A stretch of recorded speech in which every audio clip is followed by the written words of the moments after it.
नमस्कार, मैं डॉक्टर शैलेंद्र कुमार सिंह। आज का हमारा मुख्य विषय है डोमर का समृद्धि मॉडल। इस मॉडल के अंतर्गत ये देखेंगे कि अर्थव्यवस्था में अतिरिक्त उत्पादन क्षमता को समाप्त करने के लिए हमें कितने निवेश की आवश्यकता होगी। साथ ही साथ ये भी देखेंगे कि अर्थव्यवस्था में वारंटेड ग्रोथ रेट और एक्चुअल ग्रोथ रेट कहाँ पर इक्विलिब्रियम होगा। यदि दोनों इक्विलिब्रियम नहीं होते हैं तो उसका कारण क्या होता है। तो आइए देखते हैं डोमर का समृद्धि मॉडल। डोमर ने अपने मॉडल में बताया कि अर्थव्यवस्था में इन्होंने डिफाइन किया कि राष्ट्रीय आय की उस वृद्धि दर का पता लगाना है इनके मॉडल का उद्देश्य, ताकि दीर्घकाल में पूर्ण रोजगार बना रहे। अर्थात अर्थव्यवस्था में उस ग्रोथ रेट को ये पता लगाना चाहते हैं ताकि इकोनॉमी में जो हमारे पास पॉपुलेशन बढ़ रही है वो फुल एम्प्लॉयमेंट में सदैव रहे। तो अर्थव्यवस्था में इन्होंने उस बात पर उस ग्रोथ रेट को ढूंढने का प्रयास किया जहां पर इकोनॉमी दीर्घकाल में फुल एम्प्लॉयमेंट स्तर पर बना रहे। साथ ही साथ प्रोफेसर डोमर ने यह बताया कि अर्थव्यवस्था में इन्वेस्टमेंट के दो रोल होते हैं। इन्वेस्टमेंट के दो रोल होते हैं। सबसे पहले अर्थव्यवस्था में ये एक तरफ तो आय सृजित करता है, यही आय मांग में कन्वर्ट हो जाती है। एक तरफ तो इन्वेस्टमेंट के कारण, क्योंकि आप जानते हैं कि जब इन्वेस्टमेंट किया जाता है तो राष्ट्रीय आय कई गुना बढ़ जाती है। जितने गुना राष्ट्रीय आय बढ़ जाती है उसके परिणाम स्वरूप हमारी इकोनॉमी में मांग बढ़ जाती है। तो एक तरफ ये मांग का सृजन करता है। निवेश के दो पहलू है। पहला पहलू यह है कि अर्थव्यवस्था में निवेश बढ़ने के परिणाम स्वरूप अर्थव्यवस्था में राष्ट्रीय आय में वृद्धि होती है। जब राष्ट्रीय आय बढ़ेगी तो उसके परिणाम स्वरूप मांग बढ़ेगी, अर्थात मांग का सृजन करना इसका प्रथम पहलू है। वहीं इन्वेस्टमेंट का दूसरा पहलू है उत्पादन क्षमता का सृजन करना। उत्पादन क्षमता का सृजन करना अर्थात इसके परिणाम स्वरूप उत्पादन प्रारंभ हो जाता है। ठीक है, क्यों? क्योंकि मशीनें लगेंगी, उत्पादन क्षमता कैसे जनरेट होगी? इन्वेस्टमेंट का तात्पर्य क्या है? मशीनों को लगाना, पूंजी को लगाना। जब मशीनें आएगी तो उससे ऑटोमेटिक है कि उत्पादन क्षमता इकोनॉमी की बढ़ जाएगी। तो इस प्रकार प्रोफेसर डोमर ने अपने मॉडल में यह बताया कि इन्वेस्टमेंट का दो रोल होता है। एक तरफ तो टू रोल होता है, एक तरफ तो उससे मांग सृजन होती है और दूसरी तरफ उत्पादन क्षमता सृजित होती है, जिसे हम पूर्ति सृजन भी कह सकते हैं, अर्थात पूर्ति सृजन होती है। तो इस प्रकार अर्थव्यवस्था में जो निवेश होता है ये अर्थव्यवस्था में एक इक्विलिब्रियम से दूसरे इक्विलिब्रियम पर हमें पहुंचाता रहता है। तो इस प्रकार इन्होंने निवेश के दोहरे यानी ड्यूअल रोल को डिफाइन किया है। इनके सिद्धांत की मान्यताएं निम्नलिखित है। जो ये है, सबसे पहले हम ये देखते हैं कि अर्थव्यवस्था में पूर्ण रोजगार। अर्थव्यवस्था में पूर्ण रोजगार का तात्पर्य है कि इकोनॉमी में कोई भी एक्स्ट्रा इफिशिएंसी बाकी नहीं है, यानी कोई अतिरिक्त उत्पादन क्षमता नहीं है। सारे एम्प्लॉयमेंट जितने रोजगार के साधन है सभी इंगेज है, यानी कोई अतिरिक्त उत्पादन क्षमता विद्यमान नहीं है। क्लियर है? यानी कोई एक्सेस प्रोडक्शन कैपेसिटी नहीं है। दूसरा, उत्पादन तथा व्यापार में कोई नियंत्रण नहीं है। गवर्नमेंट अधिकतर क्या होता है कि कोई ना कोई इंटरफेयर या कोई ऐसा बैरियर्स लगा देते हैं कि इससे क्या होता, इकोनॉमी में प्रॉब्लम आती है। और साथ ही साथ इंटरनेशनल ट्रेड भी नहीं है। ये दूसरी एजेंडा है। तीसरा, औसत उपभोग प्रवृत्ति तथा सीमांत उपभोग प्रवृत्ति दोनों बराबर है। ओके। चौथा, कांस्टेंट कैपिटल कोएफिशिएंट काम कर रहा है। तो ये एक ही इंपॉर्टेंट मान्यताएं हो गई। अब आप देखिए, प्रोफेसर डोमर ने अपने मॉडल में जो प्रारंभ करते हैं, उन्होंने कहा कि हमने बताया कि उनका जो निवेश था वो निवेश के दोहरे पहलू पर ज्यादा बात करते हैं। तो इन्होंने आई से डिनोट किया है निवेश को, इन्वेस्टमेंट को। आई से इन्होंने डिनोट किया है निवेश को। जहां पर आप देखिएगा कि लैम्डा, स्मॉल स्मॉल लैम्ब्डा को आप आउटपुट कैपिटल रेशियो कह सकते हैं, और आउटपुट कैपिटल रेशियो का डिफिनेशन ये होती है उत्पाद पूंजी अनुपात, जिसको कहते हैं उत्पाद पूंजी अनुपात, जिसे हम उत्पाद पूंजी अनुपात के नाम से जान सकते हैं। इसकी डिफिनेशन ये होती है एक इकाई पूंजी से होने वाला उत्पादन, एक इकाई पूंजी से होने वाला उत्पादन। यदि एक मशीन अगर हम लगाते हैं तो एक मशीन से अगर हम 100 उत्पादन पाते हैं तो क्या कहेंगे, आउटपुट कैपिटल रेशियो 100 है। क्लियर है? यानी उत्पाद पूंजी अनुपात का इन्होंने प्रयोग किया है, आउटपुट कैपिटल रेशियो का प्रयोग किया है। अल्फा यहाँ पर इन्होंने बचत प्रवृत्ति को लिया है, यानी मार्जिनल प्रोपेंसिटी टू सेविंग है, अर्थात किसी व्यक्ति की बचाने की क्षमता क्या है। तो इस प्रकार इन्होंने 3 वेरिएबल्स लेकर के काम किया है, इन्वेस्टमेंट, आपका स्मॉल लैम्ब्डा और आपका बचत प्रवृत्ति। ठीक है, अब देखिए अगर अर्थव्यवस्था में टी टाइम पर मैं बात करता हूं, टी समय पर, टी टाइम पर हम लोग बात करते हैं, तो अगर टी टाइम पर निवेश कितना है, आईटी है। सपोज दैट अर्थव्यवस्था में टी समय पर निवेश कितना है, आईटी है, टी टाइम पर किया गया इन्वेस्टमेंट। ठीक है, इन्वेस्टमेंट एट टी टाइम। ठीक है, तो अगर इसको आउटपुट कैपिटल रेशियो से मल्टीप्लाई कर दें, यानी एक मशीन 100 का उत्पादन करती है, तो अर्थव्यवस्था में मान लीजिए हमने 1000 मशीन लगा दिया, तो मल्टीप्लाई बाई 100 हो जाएगा, तो टोटल आपको आउटपुट पता चल जाएगा कि नहीं पता चल जाएगा, इतना उत्पादन हो जाएगा।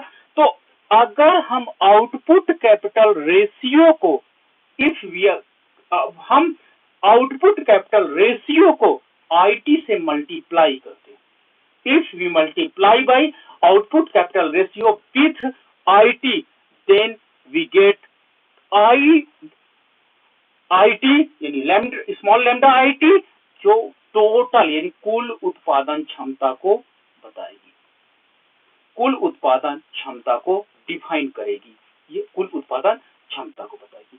अर्थव्यवस्था में ये जो निवेश किया गया, इस निवेश के परिणाम स्वरूप कुल उत्पादन क्षमता इतनी जनरेट हो गई। क्लियर है? नाउ जब सृजित क्षमता निवेश किया गया, सृजित क्षमता में से यदि उपभोग को हम हटा दें, उपभोग को हम हटा दें या घटा दें, यानी जो सृजित क्षमता है इसमें से अगर उपभोग को माइनस कर दें, तो हमें अतिरिक्त उत्पादन क्षमता पता चल जाएगी कि वो जो अतिरिक्त उत्पादन बचा है उसके लिए और कितना निवेश कर दें ताकि उसका भी प्रयोग हो जाए। क्लियर है ना? तो इस प्रकार सृजित क्षमता यानी कुल सृजित क्षमता में से कुल उपभोग को माइनस करने पे अतिरिक्त उत्पादन क्षमता हमें ज्ञात हो जाएगी, अतिरिक्त उत्पादन क्षमता हमें मिल जाती है। क्लियर है ना? तो यहाँ पर अल्फा को हमने बचत लिया है, 1 माइनस अल्फा को हमने उपभोग यानी यदि बचत प्रवृत्ति तो हम क्या बोले, एमपीसी है। अब हम जानते हैं कि MPC plus MPS is equal to 1 होता है, हम पहले पूर्व की कक्षाओं में सब पढ़ चुके हैं। तो एमपीसी जो होती है MPS equal to 1 minus MPC ही तो होगी। तो यहाँ पर अगर मार्जिनल प्रोपेंसिटी टू सेविंग है, मार्जिनल प्रोपेंसिटी टू सेविंग को अगर 1 से माइनस कर दोगे तो ये मार्जिनल प्रोपेंसिटी टू कंज्यूम निकल आएगी। क्लियर है ना? यानी 1 माइनस अल्फा आपकी मार्जिनल प्रोपेंसिटी टू कंज्यूम उपभोग की सीमांत प्रवृत्ति को बताने लगेगा। तो अगर कुल निवेश जो कुल उत्पादन हमारे पास हुआ है, जो कुल देखिए उत्पादन उस साइड हमने देखा, ये कुल उत्पादन जो हुआ है, इस कुल उत्पादन में से मैं अगर एमपीसी को मल्टीप्लाई कर दें, 1 माइनस अल्फा को मल्टीप्लाई कर दें, तो हमें कुल उपभोग का शेयर मिल जाएगा कि कितना हम राष्ट्रीय आय में से उपभोग कर लेंगे। क्लियर है ना? नाउ तो इस प्रकार फार्मूला हो जाएगा अतिरिक्त क्षमता इज इक्वल टू कुल निवेश, टोटल जितना इन्वेस्टमेंट हुआ है, एंड कुल उपभोग। कुल निवेश में से कुल उपभोग को अगर आप माइनस कर दोगे तो आपको अतिरिक्त क्षमता मिल जाएगी, जिसके बराबर यदि आप निवेश कर दोगे तो वो अतिरिक्त क्षमता का प्रयोग हो जाएगा और अर्थव्यवस्था में सभी कुछ बैलेंस हो जाएगा। तो कुल निवेश आईटी टाइम पे हमने देखा कि आईटी टाइम में ये कुल निवेश था, IT into lambda small lambda minus ये कुल उपभोग का भी हमने फार्मूला पीछे जनरेट किया 1 माइनस अल्फा इंटू आई स्मॉल लैम्डा। ओके, तो अब हम इस ब्रैकेट को तोड़ दो तो इसका मल्टीप्लिकेशन इसके साथ हो जाएगा और इसी का मल्टीप्लिकेशन अल्फा के साथ हो जाएगा। क्लियर है ना? तो ये ब्रैकेट तोड़ने से ये ब्रैकेट तोड़ देंगे तो देखिए ये तो आपका इट इज रहेगा। ठीक है, यहां पर जब हमने ब्रैकेट तोड़ा तो ब्रैकेट तोड़ने के परिणाम स्वरूप आप देखते क्या हो कि ये आपका आईटी हो जाएगा और यहाँ पर ये आपका माइनस माइनस माइनस प्लस हो जाएगा, इसका मल्टीप्लाई हो जाएगा तो अल्फा आईटी लैम्डा हो जाएगा। क्लियर है ना? तो अब देखिए ये और ये कैंसिल प्लस माइनस है तो हमारे पास बचा क्या, ये चीज बची जो अतिरिक्त उत्पादन क्षमता को दिखाती है। हमको इसको एक सिस्टमेटिक तरीके से नीचे नोट कर लेते हैं कि अर्थव्यवस्था में ये हमारी अतिरिक्त विनियोग की मांग है, अर्थात ये अतिरिक्त उत्पादन क्षमता है। अतिरिक्त उत्पादन क्षमता है, यदि इसके बराबर हम निवेश कर दें तो ये अतिरिक्त उत्पादन क्षमता, क्योंकि निवेश करने से लोगों की आय बढ़ेगी, आय बढ़ने के परिणाम स्वरूप जब आय बढ़ेगी तो ऑटोमेटिक है कि ये अतिरिक्त उत्पादन क्षमता का वो लोग उपभोग कर लेंगे। हाँ, उस निवेश के परिणाम स्वरूप पुनः अतिरिक्त आय क्षमता बढ़ेगी, अतिरिक्त मांग क्षमता बढ़ेगी तो उसके लिए पुनः निवेश करना पड़ेगा। तो निवेश की वो दर ढूंढना जो दीर्घकाल में राष्ट्रीय आय को समृद्धि पथ पर बनाए रखे। नाउ तो देखिए जो हमारे पास अतिरिक्त उत्पादन क्षमता हुई थी, ये अतिरिक्त उत्पादन क्षमता हुई थी, इस अतिरिक्त उत्पादन क्षमता के बराबर हमने निवेश कर दिया। डेल्टा आई नया इन्वेस्टमेंट है, क्या है, न्यू इन्वेस्टमेंट है, न्यू इन्वेस्टमेंट। क्लियर है? ये नया इन्वेस्टमेंट है जो अतिरिक्त उत्पादन क्षमता को, अतिरिक्त उत्पादन क्षमता का उपभोग करने के लिए, प्रयोग करने के लिए ये निवेश बढ़ाया गया ताकि अर्थव्यवस्था फुल एम्प्लॉयमेंट पर चले, फुल एम्प्लॉयमेंट पर मेंटेन रहे, इसके लिए हमने ये इन्वेस्टमेंट, न्यू इन्वेस्टमेंट किया है। क्लियर है? अब देखिए जहां पर इस टी टाइम में हमने इन्वेस्टमेंट किया, ये टी टाइम का था, ठीक है। अब हमने आईटी को यहां से ट्रांसफर कर लिया इधर, तो delta IT upon IT equal to lambda alpha. Clear है? तो अर्थव्यवस्था में यह आपकी विनियोग की उस वृद्धि दर को बताता है जो अर्थव्यवस्था में सदैव संतुलन को मेंटेन रखेगा, अर्थव्यवस्था को सदैव संतुलन में बनाए रखेगा। अब देखते हैं दूसरा हमारे पास पहलू है बचत का पहलू। बचत, अर्थव्यवस्था में बचत क्या होती है? बचत निकालने के लिए सीधा है कि अर्थव्यवस्था में अगर आप सेविंग कैलकुलेट करना चाहते हैं तो मार्जिनल प्रोपेंसिटी टू सेविंग को नेशनल इनकम से आप मल्टीप्लाई कर दो, सबसे बढ़िया। टी टाइम की सेविंग चाहिए तो टी टाइम की नेशनल इनकम से आप मल्टीप्लाई कर दो। तो यहां पर एमपीएस क्या है? अल्फा। नेशनल इनकम क्या है? वाईटी। इन दोनों को मल्टीप्लाई करने के बाद हमें क्या मिल जाता है? टी टाइम की सेविंग। ओके, अब जो ये आपके पास, हम जानते हैं कि अर्थव्यवस्था में बचत तथा निवेश दोनों बराबर होते हैं। फुल एम्प्लॉयमेंट की कंडीशन एजम्पशन मानी गई है, आप देखोगे शुरू में फुल एम्प्लॉयमेंट का एजम्पशन से लिया गया है, पूर्ण रोजगार है, इसलिए बचत तथा निवेश टी टाइम का बराबर रहेगा। अब हम क्या करते हैं, एसटी की जगह, इसकी जगह अगर हम ये वैल्यू पुट कर दें तो हमें ये इक्वेशन मिल जाएगा, I T is equal to alpha Y T. Clear है ना? अब हमको राष्ट्रीय आय की वो वृद्धि दर ढूंढना है तो अल्फा को उधर ट्रांसफर करते हैं तो Y T is equal to 1 upon alpha into I T हो जाएगा। ये राष्ट्रीय आय की टी टाइम में ग्रोथ रेट ये बताती है कि वर्तमान यानी टी टाइम के निवेश पर और गुणक के मान पर, दिस इज गुणक, ये गुणक है, गुणक के मान पर निर्भर करेगा। अर्थात अर्थव्यवस्था में निवेश और गुणक के मान के द्वारा राष्ट्रीय आय का निर्धारण हो जाएगा। नाउ तो अर्थव्यवस्था में हम ये देखें कि अर्थव्यवस्था में ये जो आपका पार्ट है ये एक प्रकार से नया निवेश है, ठीक है, जिसे हम डेल्टा केटी भी कह सकते हैं, जो पूंजीगत निवेश है। अतः तो Y T equal to small lambda and KT, ये आपका नया निवेश है जो आईटी की जगह पर आप रख सकते हो। क्या होता, IT KT equal to IT, okay, no problem. तो इसको हमने यहां पर रख दिया। तो आप देख सकते हैं कि अर्थव्यवस्था में ये नया निवेश है। अब अर्थव्यवस्था में एक साल के बाद T+1 टाइम पर देखते हैं तो अर्थव्यवस्था में पूंजी की निर्माण की दर बढ़ जाती है। ठीक है, पूंजी निर्माण की दर बढ़ जाती है। तो अर्थव्यवस्था में यहां पर ये आपका आउटपुट कैपिटल रेशियो है, आउटपुट कैपिटल रेशियो है, पूंजी से निवेश कर देंगे, राष्ट्रीय आय को बताएगा। एक साल के बाद अगर हम बात करते हैं तो एक साल के बाद जो नेशनल इनकम होगी, एक साल के बाद जो पूंजीगत निवेश होगा और आउटपुट कैपिटल रेशियो के मान पर निर्भर करेगा। क्लियर है ना? तो अब एक काम करते हैं, ये एक साल के बाद का है और ये एक साल के पूर्व का है निवेश। तो एक साल के बाद यानी इक्वेशन नंबर 2 और इक्वेशन नंबर 1 है। इक्वेशन नंबर 2 से इक्वेशन नंबर 1 को माइनस कर दो घटाने पर। तो अब आप देख सकते हो क्या कि इस राष्ट्रीय आय से, यानी जो वर्तमान में राष्ट्रीय आय है, पूर्व की राष्ट्रीय आय से माइनस करने के वर्तमान का निवेश पूर्व के निवेश से माइनस करने पे, दोनों में देखिए कॉमन क्या है, आपका आउटपुट कैपिटल रेशियो कॉमन है। आउटपुट कैपिटल रेशियो को कॉमन लेने पर तो हमारे पास आ जाएगा YT+1 minus YT equal to output capital ratio bracket में, क्योंकि दोनों तरफ से कॉमन ले लिए, KT+1 माइनस KT।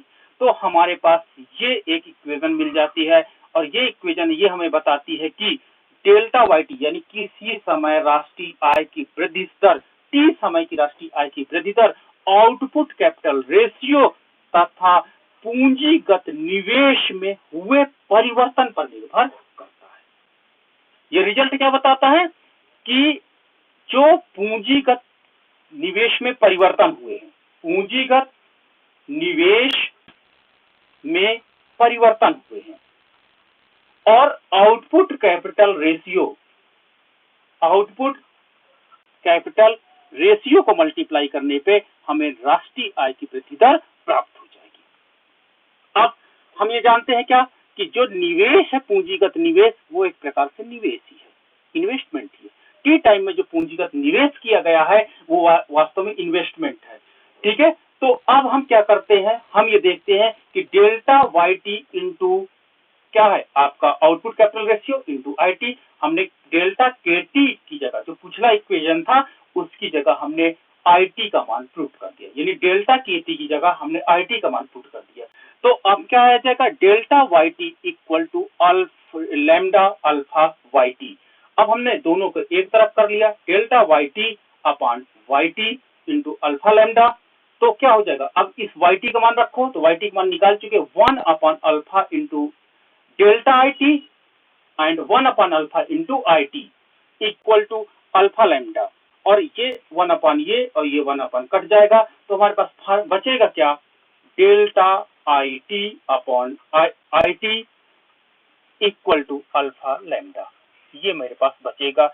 इसी को हम डोमर ग्रोथ इक्वेशन के नाम से जानते हैं, डोमर ग्रोथ मॉडल या इक्वेशन, समीकरण के नाम से जानते हैं। अर्थव्यवस्था में निवेश की वो दर जो अर्थव्यवस्था में कैपिटल आउटपुट रेशियो और MPS पर निर्भर करता है।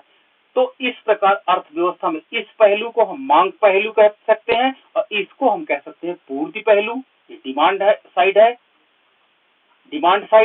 ये कौन सा साइड है, ये सप्लाई साइड है। अर्थव्यवस्था फुल एम्प्लॉयमेंट कंडीशन पर है।